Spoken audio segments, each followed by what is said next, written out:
Saya terus di jalan perubahan. Saya terus di jalan perubahan. Kami terus di jalan perubahan.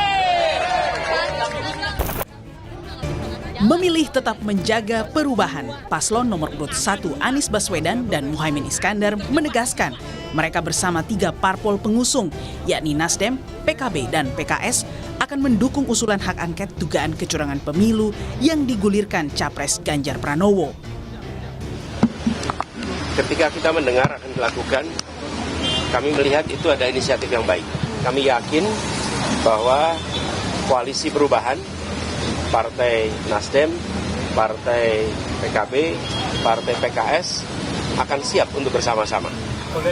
Menanggapi usulan hak angket, Wakil Ketua Koordinator Strategis TKN Prabowo Gibran Ahmad Muzani menilai usulan tersebut tidaklah perlu. Pasalnya, dunia sudah memberikan penilaian baik akan jalannya demokrasi di Indonesia. Jika hak angket itu didasarkan kepada dugaan adanya kecurangan pemilu, seluruh dunia memberi apresiasi yang tinggi kepada pelaksanaan demokrasi di Indonesia. Karena itu, kalau hak angket itu dimaksudkan untuk itu, apa perlu?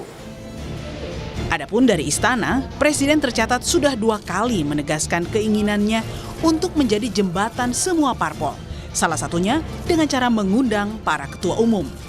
Menanggapi undangan dari Presiden, Muhaimin Iskandar, cawapres sekaligus ketua umum PKB itu minta pembuktian istana bila sudah ada undangan.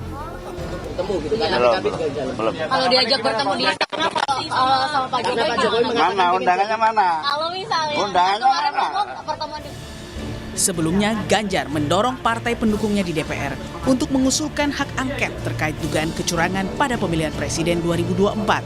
Dan jika DPR tidak siap, Ganjar mendorong penggunaan hak interpelasi atau rapat kerja. Tim Liputan, Kompas TV.